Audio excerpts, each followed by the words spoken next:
एक हॉस्पिटल होता है, एक एम्बुलेंस होती है। हॉस्पिटल और एम्बुलेंस दोनों में अंतर है। हॉस्पिटल चलकर तुम्हारे पास तक नहीं पहुंचेगा, चलकर कौन पहुंचेगी? एम्बुलेंस। प्राथमिक उपचार करती करती एम्बुलेंस तुम्हें हॉस्पिटल तक ले जाएगी और फिर तुम्हें ठीक कर देगी। ये शिव महापुराण की कथा नहीं है, ये 7 दिन की एम्बुलेंस है जो आकर बैठ गया और परमात्मा के चरणों तक पहुंच गया।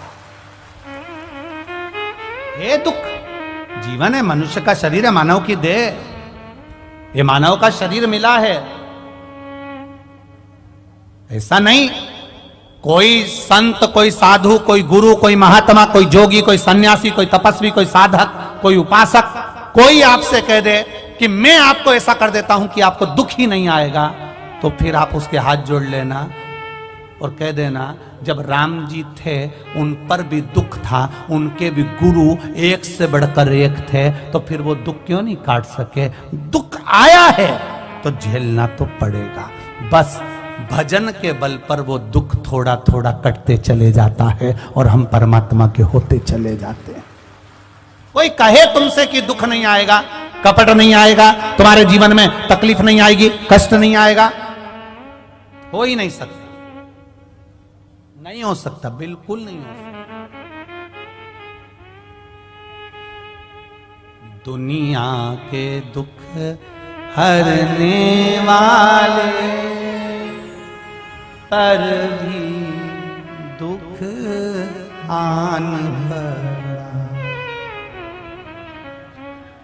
जग को रोशन करने वाले को आधी रात में आना पड़ा। दुनिया के बंधन काटता वो, उसको भी जेल में आना पड़ा। जो दुनिया के बंधन काटता है वो कारागार में जन्म ले रहा है, साधारणता नहीं है, ये पूर्व के कर्म का भोग। एक चिड़िया को सीता जी ने कैद में रखा, मां जानकी को कैद में रहना पड़ा। राम जी ने छुपकर मारा था बाली को, उस बाली ने छुपकर मारा भगवान कृष्ण के चरणों में मारा। जरा नाम का व्याघ्र बनकर, कर्म का भोग है, भोगना जो पूर्व में किया आज भोगेंगे, आज करेंगे, फिर भोगेंगे, उसको कौन टाल सका? देवव्रत रो रहा है, मेरी बेटी की ये दशा, एक स्वान की योनि, एक कुतिया की योनि, मेरी बेटी की। बिलक पड़ा, रोह पड़ा, कुछ नहीं कर रहा। शंकर भगवान के शिवालय को, शिवलिंग को पकड़ लिया और पकड़कर देवव्रत आंख से आंसू बहाने लगा। कुछ कृपा करो, करुणा सागर, करुणा कर दीजिए, दातार कृपा कर दीजिए, मेरी बेटी ऐसी भयंकर योनि में पड़ी हुई है, शरीर पूरा खुजला हो गया है उसका, क्योंकि उसको अभिमान इतना था। पिता देवव्रत अपनी बेटी को समझाता था, गलत दृष्टि मत करना, गलत जगह पर मत जाना। परसों की कथा में कहा था नियत, नीति और नजर, ये 3 गलत जगह पर चली जाती है तो जिंदगी बर्बाद हो जाती है। नियत अगर गलत हो गई तो बर्बाद हो गए, नीति अगर गलत हो गई तो बर्बाद हो गए, और नजर अगर गलत हो गई तो बर्बाद हो गए। नारी पर पुरुष पर अगर अपनी दृष्टि देती है, किसी का शादीशुदा जीवन है और उसके घर में आग लगाकर तू उसमें शामिल होना चाहती है, तो तू अपने अगली जिंदगी का स्मरण कर लेना, ये देवव्रत की कन्या का स्मरण कर लेना कि तेरी जिंदगी क्या होगी, तेरा जीवन क्या होगा। ये देवव्रत की कथा कर रही है। एक इतना बड़ा ब्राह्मण, ऐसा साधु, ऐसा सन्यासी, ऐसा तपस्वी, ऐसा साधक, ऐसा उपासक जो भगवान शिव की भक्ति में लगा है, तो भी इस कन्या को भोगना पड़ रहा है। क्यों? कर्म का भोग है।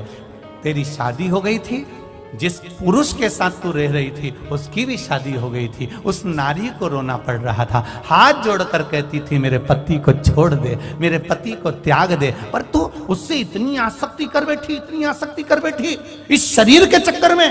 अब शरीर का सुख अब भोग ले, पांव टूट गया, आंख फूट गई, कान कट गया और पूरा शरीर खुजेला होकर और पड़ा है एक कोने में। देवव्रत रो रहा है, मेरी बेटी का उद्धार कैसे होगा, मेरी बेटी का उद्धार कैसे होगा।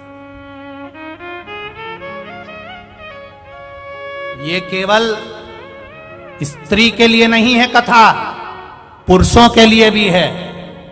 तुम भी स्मरण करना, किसी के साथ अगर गलत कर्म किया है तो तैयारी रखना, ये अगर स्वान रूप में कुतिया बन सकती है तो तुम भी कुत्ता तो बन ही सकते हो। स्मरण रहे आपको, स्मरण रहे। नियत, फिर बोलो 3 चीजें, नियत, नीति, ये बहुत काम की है, ये नजर वो ध्यान रखिए। सबसे ज्यादा लफड़ा यही करती है, सबसे ज्यादा दिक्कत इसी की है। भोगना सबको पड़ता है। एक आम के पेड़ पर, आम के पेड़ पर आम देखा किसने?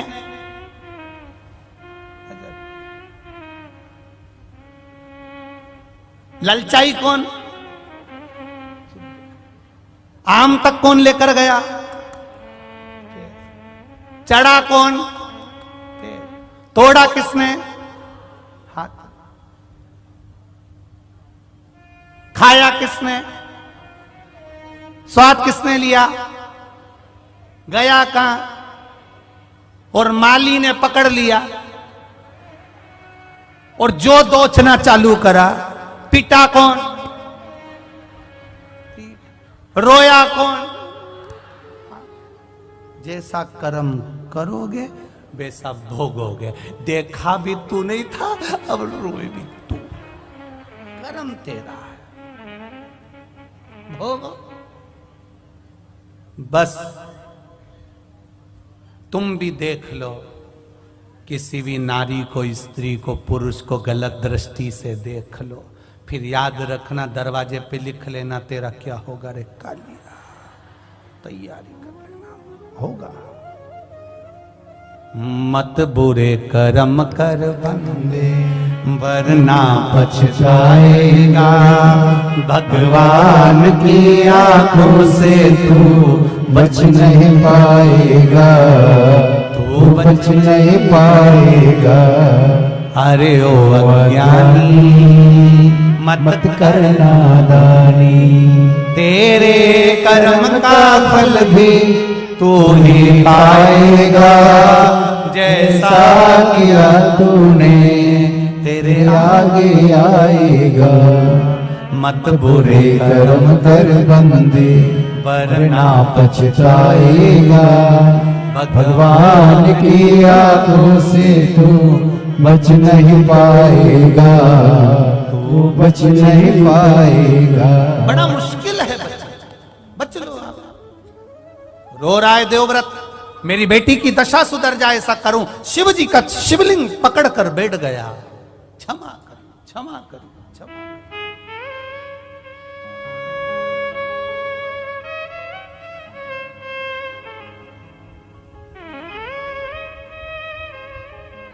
कहा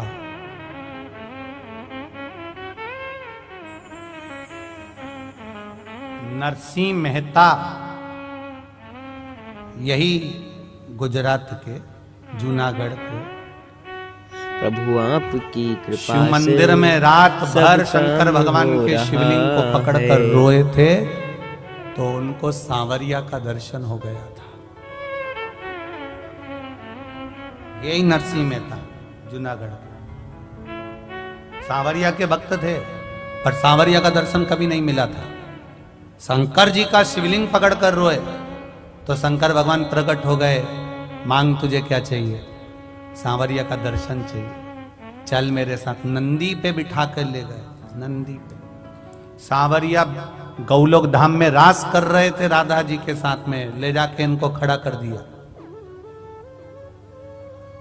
सांवरिया सेठ नाचते नाचते नाचते नाचते जो नरसिंह जी को देखे तो पूछ लिया, यहां तो लोग मरने के बाद आते हैं, तू तो जीते जी आ गया, कौन लाया तुझको? कि प्रयास करना कि बसंत पंचमी के दिन सरसों के फूल 108 शंकर भगवान को चढ़ जाएं, उसके बाद जांच करवाना प्रारंभ करो, बड़ी बीमारी नहीं आएगी, बाबा उसको टाल ही देगा। उसका नाम महामृत्युंजय है, उसका नाम ही महामृत्युंजय। और हमने पहले भी बैतूल की कथा में कहा था कि सरसों का जो पुष्प होता है, कोई आप कार्य करने के लिए जा रहे हो, कोई ठेकेदारी करने के लिए जा रहे हो, उसमें भी सरसों का पुष्प देवाधिदेव महादेव के लिए बहुत प्रबल होता है, बहुत प्रबल।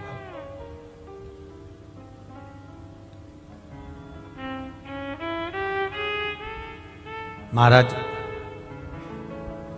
बेटी को दिया ज्ञान, पर बेटी मानती नहीं, प्रश्न बहुत करती है, बहुत प्रश्न। पहले का एक समय था जिस समय पर माता पिता जो कह देते थे बच्चे वो मानते थे। बीच का एक समय ऐसा आया कि माता पिता कहते जरूर है, बच्चा मानता भी है, पर मन में संशय रखता है। अभी का जो समय चल रहा है, जैसे टीवी पर वो क्या बोलते हैं उसको, डेविड, क्या बोलते हैं उसको, डेविड करना है सबको बिठा के टीवी पे, डिबेट है, ऐसे कुछ बोलते हैं ना। आज का समय केवल टीवी पर डिबेट करने का नहीं है, घर में भी रोज का डिबेट चल रहा है, प्रतिदिन का। पिताजी कहते हैं मंदिर जा, बेटा कहता है क्यों जाऊं, बस यही क्रम चालू हो जाता है। बहू कहती है सास को, सास कहती है बहू को, दोनों एक दूसरे की बात नहीं मान रहे, वो इधर पांव खींच रहा है, वो इधर पांव खींच रहा है, अंत उसका सार तत्व तक नहीं पहुंच पाता। मंजिल मिला क्या?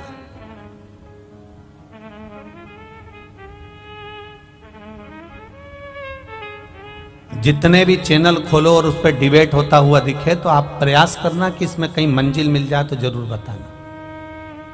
मंजिल नहीं मिलती, किसी लक्ष्य तक नहीं पहुंच पाता, बीच में ही उसको छोड़ना पड़ता और वो संशय में घूमता रहता है। आज भी घरों में यही हो रहा है। माता पिता बच्चों से कहें कि तू जल चढ़ाने जा, माता पिता बच्चों से कहें कि तुम प्रणाम करो, माता पिता बच्चों से कहें कि तुम भजन करो, माता पिता बच्चों से कहें कि तुम कीर्तन करो। पर ये व्यासपीठ, ये शिव महापुराण की कथा हमेशा कहते आई है कि कल परसों की कथा में भी कहा था, एक मां ने अपने बच्चे का हाथ पकड़कर संत से कहा, गुरुजी मेरे बच्चे से कह दो कि ये शक्कर ना खाए, मीठा ना खाए। गुरुजी ने 1 हफ्ते का समय मांगा और 1 हफ्ते बाद गुरुजी ने कहा कि बेटा तुम शक्कर मत खाना। तो मां को क्रोध आ गया, ये बात तो तुम 1 हफ्ते पहले भी कह सकते थे। तो गुरुजी ने कहा, कह तो सकता था, पर उस समय तक मैंने शक्कर छोड़ी नहीं थी, जब तक मैं छोड़ूंगा नहीं तब तक दूसरे से कहूंगा कैसे, इसलिए पहले मैंने छोड़ी है। आप सबसे निवेदन है, अपने बच्चे को ज्ञान देने से पहले स्वयं पहले मंदिर जाना प्रारंभ करो, शिव को जल चढ़ाना प्रारंभ करो, श्री शिवाय नमस्तुभ्यम कहना प्रारंभ करो, एक बेलपत्र बाबा को समर्पित करना प्रारंभ करो। फिर धीरे धीरे बच्चे अपने आप ढलते चले जाएंगे, उनको बोलने की जरूरत नहीं पड़ेगी, स्वयं ढले। देवव्रत, कश्मीर प्रदेश में देवव्रत नाम का ब्राह्मण, और ब्राह्मण अपनी बेटी को हमेशा कहता है अपनी संगति सही रखना, विचार सही रखना, सोच सही रखना, गलत लोगों में मत पड़ जाना, गलत लोगों के बीच में मत जाना। बार बार अपनी बेटी को समझाता था, पर बेटी का विवाह कर दिया गया। बेटी का विवाह करने के बाद भी बेटी की चित्त बुद्धि सही नहीं हो पाई। वो विवाह होने के बाद भी पर पुरुषों पर उसकी दृष्टि पड़ी रही, पर पुरुष पर उसकी दृष्टि पड़ी।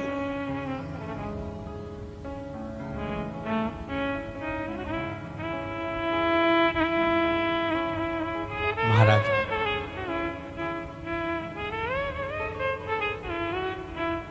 स्कंद पुराण का यह संवाद है।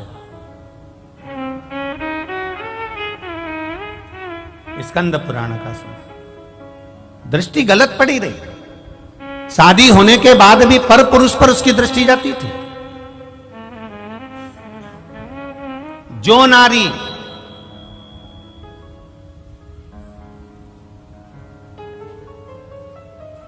विवाह के पश्चात किसी दूसरे पुरुष के साथ में स्मरण करे या शादीशुदा किसी पुरुष का घर तोड़ दे, वो नारी की गति स्कंद पुराण कह रही है। ये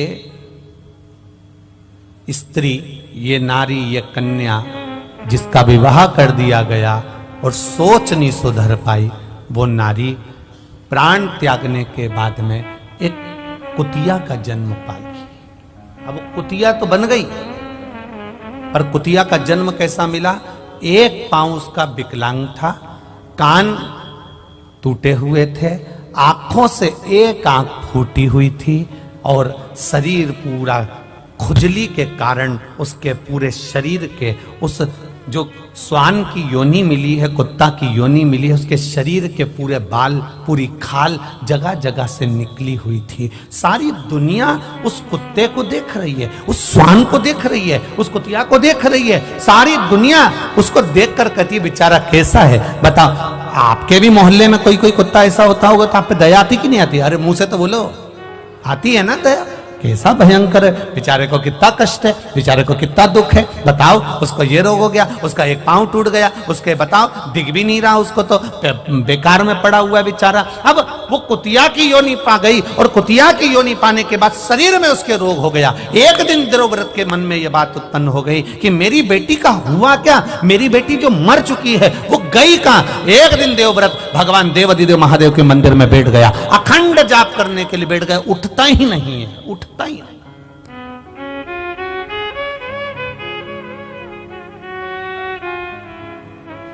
उठ ही नहीं रहा।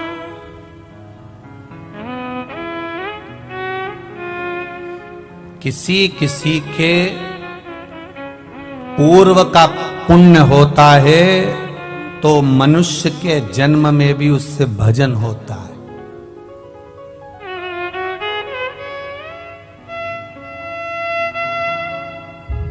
किसी का पूर्व का पुण्य हो तो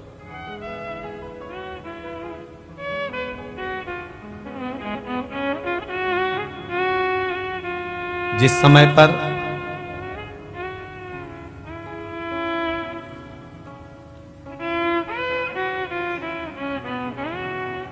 महाभारत में पांडवों में युधिष्ठिर, नकुल, सहदेव, भीम, अर्जुन ये सब थे, और जिस समय पर अर्जुन मर गया,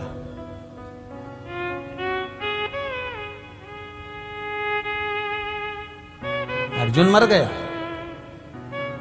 जिसने महाभारत सुनी होगी उसके स्मरण में होगा। अर्जुन मरा, अर्जुन के प्राण छूटे किस समय? जब युधिष्ठिर ने अश्वमेध यज्ञ करा और अश्वमेध यज्ञ करने के बाद में अश्व छोड़ा गया, अश्व छोड़ा गया। वो अश्व घूमते घूमते घूमते घूमते जा रहा था।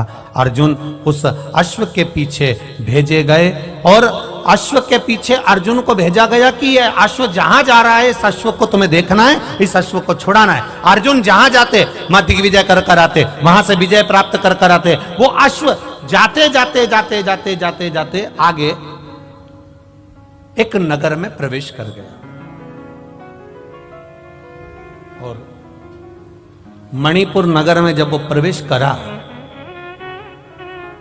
अर्जुन को मालूम था ये वो नगर है जहां पर मेरी धर्म पत्नी,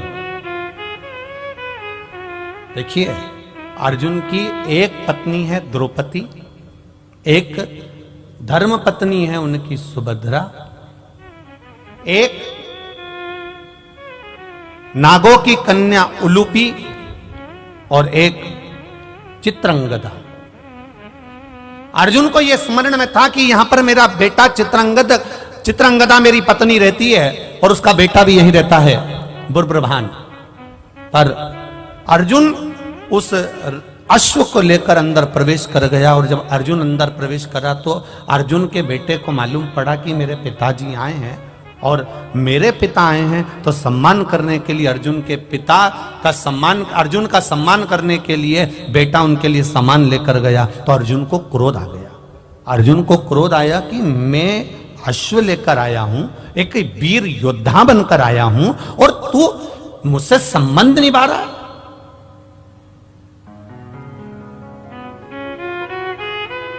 तुझे तो अश्व पकड़ना था और युद्ध लड़ना था, पर तू मेरा सम्मान करने के लिए आया है।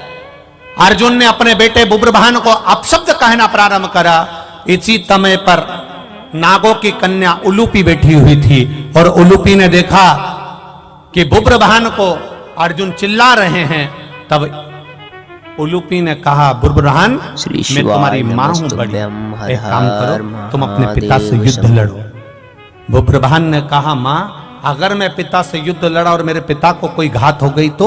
इसी समय पर उलूपी ने कह दिया, ये तो छत्राणी का जो पुत्र होता है, एक वीरानी का जो पुत्र होता है, वो युद्ध के मैदान में ये नहीं देखता कि पिता है कि कौन है, आओ और तुम युद्ध लड़ो। बस इतना कहना था। और कहते से बुब्रभान ने बाण चलाना प्रारंभ करे, इधर अर्जुन ने बाण चलाना प्रारंभ करे। दोनों में भयंकर युद्ध हो गया। और युद्ध होने के बाद जैसे ही युद्ध होते होते आगे तक बढ़ा, इतनी देर में बुब्रभान को भी घात लग गई और अर्जुन के प्राण छूट गए। अर्जुन मर गए, अर्जुन के प्राण छूट गए।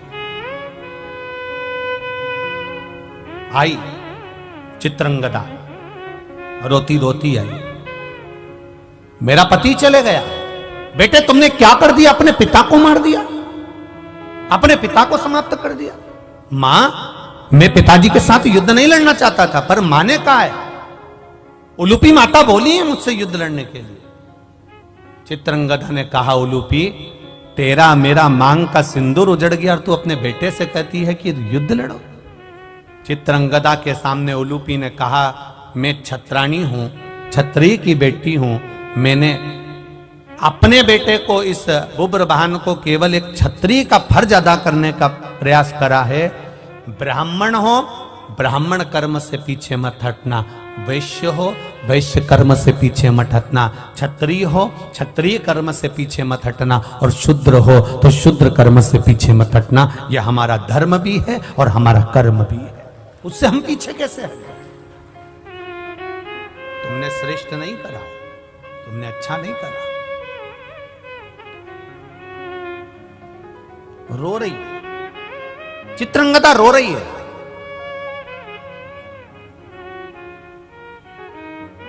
आंखों में जल भरा है। ये अर्जुन मर गए, अब जीवित कैसे होगा?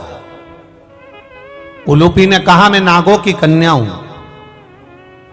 मैं जानती हूं अर्जुन को जीवित कैसे करना। क्या कर सकती हो?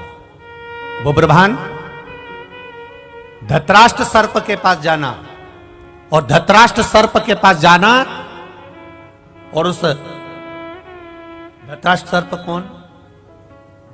शिव जी के गले में कौन सा नाग होता है? जम के बोलो जरा। वासुकी नाग शंकर भगवान के गले में होता है।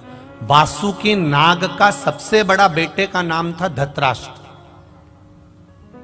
वो धृतराष्ट्र नहीं, पांडव और कौरव वाला, वो अलग है। वासुकी नाग का सबसे बड़ा पुत्र है धृतराष्ट्र, सबसे बड़ा बेटा। एक बार देवाधिदेव महादेव जब वासुकी नाग पर कृपा कर दिए थे, तो वासुकी नाग ने देवाधिदेव महादेव से मांग लिया था, मुझे ऐसी मणि प्रदान कर दीजिए भोलेनाथ, जिस मणि को किसी से छुआया जाए और वो मरा हुआ भी जीवित हो जाए। देवाधिदेव महादेव ने कहा, वो मणि तो केवल एक महामृत्युंजय मणि है, मैं तुझे दे देता हूं। और शंकर भगवान ने वो महामृत्युंजय मणि धृतराष्ट्र को दे दी थी। उलूपी ने कहा, धृतराष्ट्र के पास जाओ, वासुकी नाग के बेटे के पास में जाओ और वो मणि लेकर आओ। वो मणि अगर होगी तो वो मणि से वो जीवित हो सकता है, इसके सिवा जीवित नहीं होगा। बुब्रभान धृतराष्ट्र सर्प के पास गया, नाग के पास गया, मेरे पिता को जीवित करना है। धृतराष्ट्र ने कहा, तेरे पिता को जीवित करने की सामर्थ्यता मुझ में नहीं है, मैं मणि दे भी दूंगा पर तेरा पिता जीवित नहीं हो सकता। कब तक? जब तक देवाधिदेव महादेव इशारा ना कर दें तब तक इसका काल नहीं गल सकता, क्योंकि उसका नाम महाकाल है। जाओ उसके पास, पहुंचो उसके पास। वो प्रभान उलूपी चित्रंगदा शिव जी की आराधना में लग गई, और भगवान देव अधिदेव महादेव ने क्या कृपा करी। शंकर भगवान ने खुद धृतराष्ट्र से कहा, बेटा मणि दे दीजिए। वो मणि बुब्रभान लेकर गए और ले जाकर अपने पिता को जब स्पर्श कराया, अर्जुन वापिस जीवित होकर बैठ गया। अकाल मृत्यु वो मरे जो काम करे चंडाल का, काल उसका क्या बिगाड़े जो भक्त हो मां काल। जो शिव का उपासक होता है, शंकर का गुणगान करने वाला, शिव भक्ति में रमने वाला, शंकर पर अटूट विश्वास करने वाला, भटकता नहीं। देवव्रत शिव की आराधना में डूब गए, हिलते नहीं, जाते नहीं, आते नहीं, एक ही जगह पर स्थिर होकर बैठ गए। स्थिर जाई नहीं।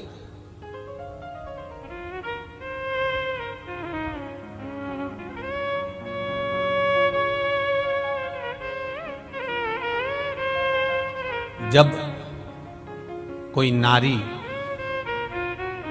या कोई पुरुष व्रत करता है, उपास करता है, उपास करता है, वो किसी भी देवता का उपास करे, शनिवार का करे, मंगलवार का करे, बुधवार का करे, गुरुवार का करे, रविवार का करे, तीज का करे, चतुर्थी का करे, अष्टमी का करे, एकादशी का करे, प्रदोष करे, द्वादशी करे, पंचमी करे, तीज करे, छठ करे, नवरात्रे करे, चतुर्थी करे, कोई पुरुष या स्त्री या बच्चा कोई भी व्रत करता है, जिस दिन वो व्रत रखता है उस दिन उसके शरीर में कौन सी देवी का अंश आकर विराजमान हो जाता है, जिससे वो व्रत सफल कर पाता। बोलो रे भाई, कौन सी देवी का अंश आ जाता है जिससे उसका व्रत, किसी भी व्रत को करे, वो एकादशी करे, द्वादशी करे, प्रदोष करे, सोमवार करे, मंगलवार करे, बुधवार करे, नवरात्रे करे, तीज करे, चतुर्थी करे, छठ करे, प्रदोष करे, दिवाली करे, दशहरा करे, जो व्रत उसको करना है करे, मंगलवार करे, वो कौन सी देवी एक ऐसी होती है, भगवान शंकर की वो कौन सी एक माता, एक देवी ऐसी है जो व्रत करने वाले की तप साधना में साथ देती है और उसकी तप साधना को बढ़ाने का काम करती है। वो केवल एक देवी है, शाकंभरी माता। कौन सी माता है? माता शाकंभरी, केवल एक है जो व्रत साधना तप आराधना करने वाले के साथ हमेशा साथ देने के लिए उसके हृदय में विराजमान होती है, उसके चित्त वृत्ति में बैठी रहती है। भजन का बल शाकंभरी तप साधन। कितना सुंदर कहा है, जो व्रत करता है ना, हम तो यहां तक कहते हैं कि अगर कोई कथा सुनने बैठा हुआ है, कथा सुन रहा है, आपको जाना है, आपका शरीर का जरा सा अंश भी चलते समय दूसरे के शरीर को नहीं लगना चाहिए। शिव महापुराण में वर्णन आया है पितरों की 3 कन्याओं का, मेना, धन्या, कला, इन तीनों का वर्णन आया है। पितृलोक में ये तीनों आराम से रह रही थी और सनकादि ऋषि बैठकर तप कर रहे थे, कथा की चर्चा कर रहे थे, सत्संग कर रहे थे। पहले मेना निकल कर गई, फिर धन्या निकल कर गई, फिर कला निकल कर गई, एक के पीछे एक तीनों निकल कर गई, तीनों निकल कर गई। इनका शरीर का लहंगा संत सनकादि ऋषि के जंघा पर पड़ गया, क्रोध आ गया, ऐ मेना, धन्या, कला, मैं तुम्हें श्राप देता हूं कि तुम तीनों मृत्यु लोक में एक साधारण सी स्त्री बनोगी।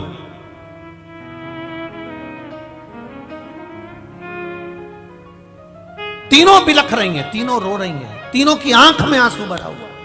क्षमा कर दीजिए नाथ, क्षमा कर दीजिए। सनकादि ऋषियों ने कहा, जब कोई कथा सुनने के लिए बैठता है, सत्संग करने के लिए बैठता है, सदगुरु की शरणागति में बैठता है, मंदिर देवालय में बैठता है, भगवान के भजन में बैठता है, जितनी देर वो भगवान का गुणगान करने बैठता है, उतनी देर तक उसके हृदय में शकंभरी माता का निवास होता है। शकंभरी माता ऐसे अलग से नहीं रहती। जितनी देर वो तप साधना में, भजन में, संकीर्तन में, कीर्तन में, स्मरण में डूबा रहता है, उतनी देर तक शकंभरी उसके अंदर रहती है। जब आपका शरीर जाते जाते उसको लात लगती है, शरीर का अंग लगता है, कोई सामान लगता है, शकंभरी को क्रोध आता है और वो क्रोध उसके मुख से निकलकर तुम्हें श्रापित कर देता है। इसके फल अनुसार तुम्हें तीनों को मृत्यु लोक में जाना पड़ेगा। चरणों में पड़ गई, हमारा उद्धार कैसे होगा? तब सनकादि ऋषियों ने कहा, तुम्हारा उद्धार मैना, तुम्हारे घर में पार्वती का जन्म होगा। धन्या, तुम सुनैना बनोगी, तुम्हारी गोद में माता सीता खेलेगी। कला, तुम कीर्ति बनोगी, तुम्हारी गोद में राधा खेलेगी। ये तीन देवियां जब तुम्हारी गोद में खेलेगी, जगत का कल्याण कर देगी। वो जगत का कल्याण करेगी तो तुम्हारा कल्याण अपने आप हो जाएगा, अपने आप।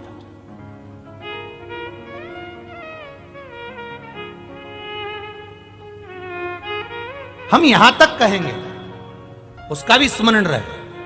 अगर कोई अपने घर से एक लोटा जल लेकर जा रहा है, शिव जी के मंदिर तक जा रहा है, शिवालय तक जा रहा है, तो यहां तक भी निवेदन करेंगे कि हंसो, दुनिया का काम है हंसना। अभी आदरणीय महाराज जी कह रहे थे कि जब कोई सनातन धर्म के लिए आगे बढ़ता है, कोई अच्छे काम के लिए आगे बढ़ता है, तो दुनिया ताने भी देती है, अपशब्द भी कहती है, टांग भी खींचती है। लोग अपशब्द पर अपशब्द कहते हैं। जब आप एक लोटा जल लेकर देवालय शिवालय की ओर जाएंगे, तो आप जिस रास्ते से निकल कर जाएंगे, दुनिया के लोग आप पर भी हंसेंगे। लो, एक और आ गई सियोर वाला महाराज की चेली। लोग हंसेंगे, ये चल दी सावित्री बनकर, अनसुईया बनकर। दुनिया के लोग कहेंगे, अपशब्द कहेंगे, आड़ा टेढ़ा कहेंगे, बोलेंगे, पर आग लगे बस्ती में अपन रहो मस्ती। कहे तो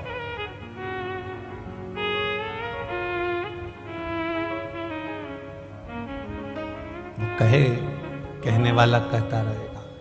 जिस समय पूजन का कोई साहित्य, पूजन का कोई सामान, पूजन की कोई सामग्री हमारे हाथ में रहती है और हम पूजन करने जाते हैं और पूजन कर कर वापस आते हैं, उस व्यक्ति को देखकर अगर कोई दूसरा हंसता भी है तो समझ लो वो अपनी जिंदगी को बर्बाद करने की सीढ़ी पर पांव रख दिया।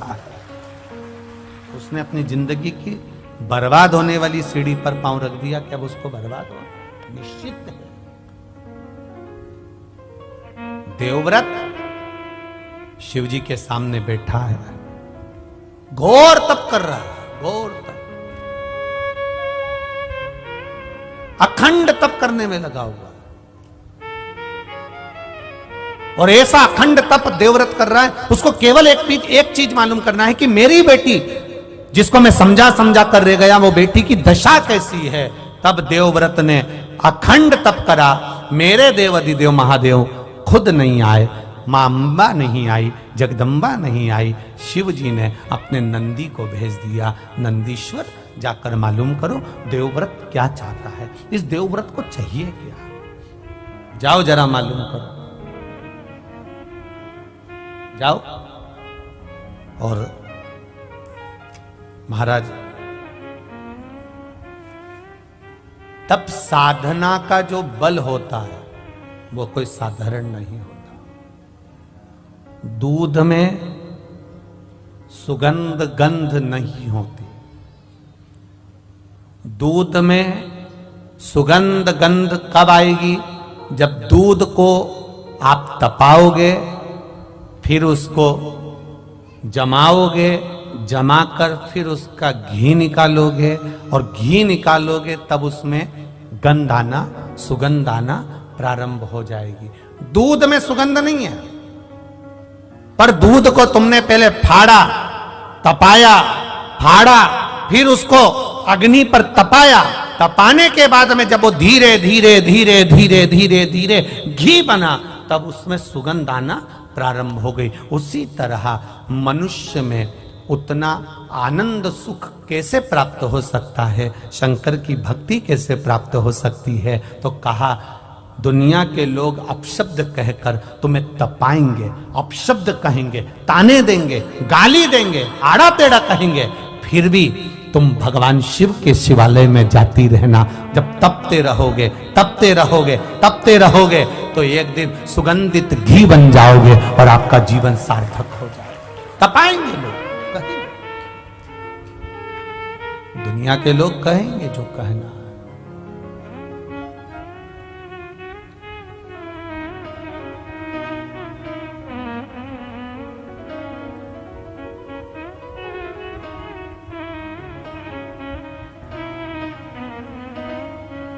और महाराज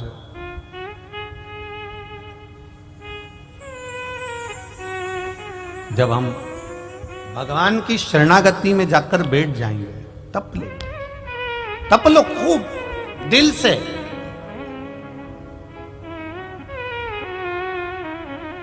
और जिस समय हम तप लिए, सुगंध अपने आप बढ़ती चली जाए, अपने आप बढ़े।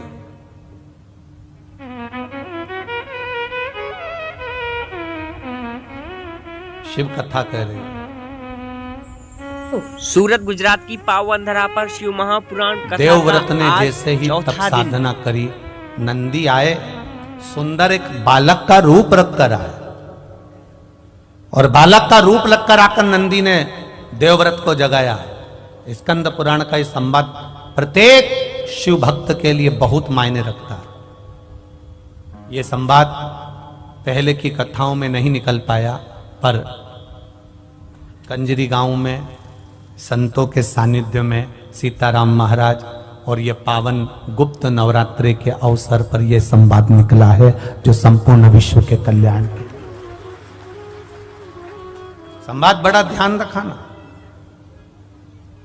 नंदी 5 वर्ष के बालक का रूप रखकर आए, और नंदी देख रहे हैं कि देवव्रत समाधि में लीन है, तप में लीन है, भगवान की भक्ति में लीन है।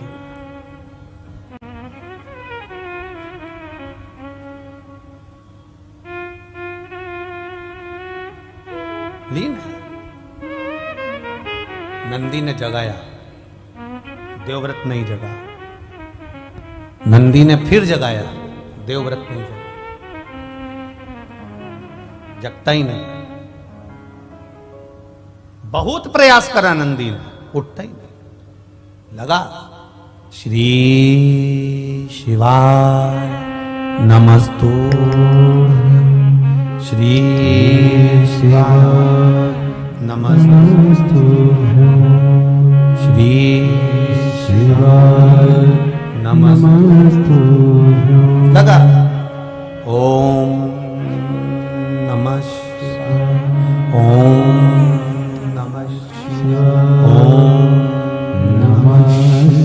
तप में लीन। नंदी ने देखा कि यह जगता नहीं है। मंदिर में जो घड़ियाल था, उस घंटाल को नंदी ने बजाना प्रारंभ करा। देवव्रत नहीं उठता,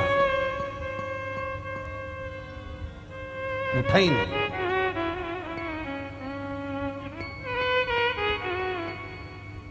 फिर बजाया। आखिरी में देवव्रत के नेत्र खुले। 5 वर्ष के बच्चे को देखकर थोड़ा क्रोध देवव्रत को आया। कारण, मैं बैठा तप कर रहा था, और मैं बैठकर अगर तप कर रहा हूं तो मेरे तप साधना को क्यों नष्ट कर रहा है। आ जाता है कभी कभी क्रोध। घर में बूढ़ी बूढ़ी माताएं, जब दादी माएं, जब बुजुर्ग माताएं सेवा करती है, और घर का छोटा छोटा बच्चा उनका सामान लेकर भग जाए, दिया ले गया, दीपक ले गया, अगरबत्ती उठा के ले गया, ठाकुर जी को जो भोग धरा रही थी भोगी उठा के ले गया, जो मोहन थाल रख रही थी मोहन थाली ले गया, कहीं ठाकुर जी की माला जी उठाकर ले गया, तो दादी को क्रोध आ जाएगा। पर उसको क्रोध नहीं आना चाहिए। भगवान परीक्षा ले रहा है, भगवान देख रहा है कि ये क्रोध करती है कि नहीं करती है। भगवान ये देखता है। अब इसको 5 वर्ष के बच्चे पर क्रोध आ गया, देवव्रत को क्रोध आया, उठकर खड़ा हुआ। जैसे ही खड़ा हुआ इतने में बच्चे ने कह दिया, बाबा आपको तप करते हुए देखकर मेरे मन में एक प्रश्न आया है, आप तप किसके लिए कर रहे हो, आप साधना किसके लिए कर रहे हो, आप व्रत किसके लिए कर रहे हो, आप उपास किसके लिए कर रहे हो, किसके लिए? आज 2026 का पहला बुधवार। देवव्रत ने कहा, बस मेरी एक इच्छा है। क्या इच्छा है आपकी? बस एक इच्छा, मेरी बेटी जो प्राण छोड़कर चली गई है उसको मुझे देखना है। वो है कहां, उसकी दशा क्या है? नंदी को हंसी आ गई। 5 वर्ष का नंदी ठहाका लगाकर हंस दिया, हंसा तो देवव्रत को और क्रोध आ गया। ए बालक, मेरे शब्द को सुनकर तू हंस रहा है? नंदी ने हंसते हुए कहा, बाबा जो कर्म कर कर मरा है उसको अगर देखोगे तो आप भी रो पड़ोगे, इसलिए जो हो गया उसको आप मत देखिए, मत देखो। जो पूर्व में कर कर आए हो उसे अब देख कर करोगे क्या? कई लोग कहते हैं हमने किसी का बुरा नहीं करा गुरुजी, हमने कभी किसी का बुरा नहीं करा गुरुजी, फिर भी लोग हमारा बुरा क्यों करते हैं? हम कहते हैं जी जी, इस जन्म में तुमने किसी का बुरा नहीं करा, पर अगला जन्म किसने देखा कि तुमने किसका बुरा करा होगा? जिसका करा होगा वो आज तुमको त्राड़ दे रहा है, आज तुमको कष्ट दे रहा है। जिसने पूर्व समय में गौ माता को एक रोटी दी, प्रेम से उसको सहलाया, वो गौ माता तुम्हारे घर में गौ माता बनकर आ गई, वो तुम्हारे यहां सेवा कर रही। और जिसने गौ माता को देखकर एक रोटी देने के बाद में हट हट, अरे शास्त्र तो उठाओ, कितने वीरों में वीर थे राजा जनक, राम जी महाराज के ससुर, दानवीर, भजनावली, कीर्तनी, दुनिया के लोग उनका नाम उच्चारण करते हैं। राजा जनक जैसा कोई नहीं, राजा जनक जैसा कोई नहीं, राजा जनक जैसा कोई नहीं, राजा जनक जैसा कोई नहीं। जनक जितने बड़े दानी थे, पुण्यवात्मा थे, स्मरणी थे, भजनावली थे, कीर्तनी थे, उसके बाद भी राजा जनक को नरक का द्वार जाना पड़ा। कारण क्या था? उसके बाद भी राजा जनक नरक के द्वार पर, केवल एक कारण से। राजा जनक भी नहीं समझ पाए कि मुझे और नरक, इतना मैंने पाप कुछ नहीं करा, मैं तो राम जी का ससुर हूं, मैंने जानकी को पाला है, जानकी मेरे पास में रही है, मैंने सब यज्ञ करा है। और शास्त्र कहता है, श्रीमद् भागवत कहती है, देवी भागवत कहती है कि वेद व्यास जी महाराज के यहाँ सुखदेव जी महाराज का प्रागट्य हुआ। सुखदेव जी महाराज शादी करने को तैयार नहीं हुए, तब वेद व्यास जी ने कहा किसी गुरु की शरणागति जाओ, तो वो राजा जनक की शरणागति में गए थे। और राजा जनक जी के दरवाजे पर जाकर सुखदेव जी महाराज खड़े रहे थे। और सुखदेव जी महाराज के कोई गुरु हैं तो वो जनक जी महाराज हैं। जब सुखदेव जी के गुरु जनक जी हैं, राम जी के ससुर जनक जी हैं, माता जानकी के पिता जनक जी हैं, तो फिर इनको नरक क्यों जाना पड़ा? केवल एक जरा सा काम था, एक छोटा सा काम, छोटा सा काम। जनक जी का रथ जा रहा था। अब समझना जरा, लोग कहते ना हमने किसी का बुरा नहीं करा, तो हम कौन, ऐसा क्यों हो रहा है, हमें तकलीफ क्यों आ रही है, हमें दुख क्यों आ रहा है, हमें कष्ट क्यों आ रहा है, हमें बीमारी क्यों आ रही है? ना तो मैं सुपारी खाऊं, ना मैं कभी गलत चीज खाऊं, उसके बाद भी मुझे रोग क्यों आ रहा है, तकलीफ क्यों आ रही है? पूर्व का राजा जनक जी महाराज का रथ जा रहा था। जाते जाते रथ बीच में जब पहुंचा, सामने गाय खड़ी थी। गाय खड़ी और इतने में जनक जी ने कहा, एक काम करो कि गाय को थोड़ा सा हटाने का प्रयास करो। रथ के बीच में गाय खड़ी है, गाय हट नहीं रही, हट नहीं रही। जनक जी नीचे उतरे और गौ माता के आगे हाथ जोड़े, आप हट जाओ, नहीं हटी। इसके बाद राजा जनक ने गाय को धक्का देकर बस थोड़ा सा साइड में करा था, बस एक अंश की गलती कर दी थी कि गाय को एक हाथ से धकेल कर पीछे की ओर हटाया था और गाय के पीछे से जनक जी महाराज निकल कर चले गए थे। तो चित्रगुप्त महाराज और धर्मराज ने कह दिया, कौन आया है? राजा जनक बड़े पुण्यात्मा हैं, बड़े धर्मात्मा हैं, पर इन्होंने गाय को जाना था उधर, रास्ता चेंज कर दिया था इधर का, इसलिए इनका भी स्वर्ग का रास्ता चेंज कर दिया। जाना था स्वर्ग, घूमते हुए लेकर जाए, ले जाओ, रास्ता चेंज करो, बदलो रास्ता। जनक जी महाराज जब रास्ता बदला गया स्वर्ग जाने का, नरक से होते हुए जा रहे थे। नरक में पड़े हुए जीव सब चिल्ला रहे थे। जनक जी महाराज थोड़ी देर वहां खड़े हो गए। सारे जीवों ने चिल्लाना चालू कर दिया, महाराज रुक जाओ, महाराज रुक जाओ, महाराज रुक जाओ। आवाज लगा रहे जनक जी महाराज रुक जाओ। जनक जी महाराज ने पूछा, ये कौन चिल्ला रहा है? ये आवाज किसकी आ रही है? ये कौन चिल्ला रहा है? ये किसकी आवाज है? सब ने कहा, ये जो नरक में पड़े हुए हैं ना, ये चिल्ला रहे हैं। ये क्यों चिल्ला रहे हैं? कारण क्या है? जनक जी, आपने इतना दान पुण्य करा है, इतना अच्छा काम करा है कि आप पुण्य आत्मा हो, आप वैकुंठ जा रहे हो, पर आप नरक के रास्ते से जा रहे हो। आपके शरीर से छूकर जो ये हवा चल रही है, ये हवा इनके पापियों के शरीर पे लग रही है, पापियों के शरीर पे लग रही है। तो इनको जो कष्ट हो रहा था वो मल्लम का काम कर रही है, अब इनको कष्ट नहीं हो रहा, इसलिए ये चाहते हैं कि आप कुछ कृपा कर दो। जनक जी ने कहा, तो एक काम करो ना, इन सबको नरक से मुक्त कर दो, नरक से मुक्त। धर्मराज कहते हैं, ऐसा नहीं हो सकता, ऐसा नहीं हो सकता। तो फिर एक काम करो।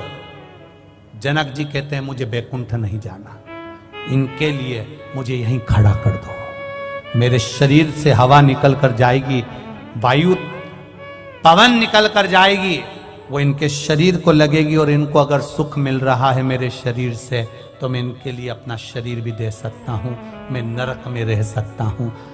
हाथ जोड़कर धर्मराज ने कहा, आपको हम नरक में नहीं रख सकते, क्योंकि आप पुण्य आत्मा हो, सत्कर्मी हो, भजना बली हो, हम आपको नरक में कैसे रखें? अगर हम नरक में रखेंगे तो देवता हमें चिल्लाएंगे, हम आपको नरक में नहीं रख सकते। तो जनक जी ने कहा, आप मुझे नरक में नहीं रख सकते और मुझे स्वर्ग में रहना नहीं जब तक इनका उद्धार होता नहीं। तो धर्मराज ने भगवान विष्णु से कहा, आप बताओ क्या करें? भगवान विष्णु ने देवाधिदेव महादेव से कहा, आप बताओ क्या करें?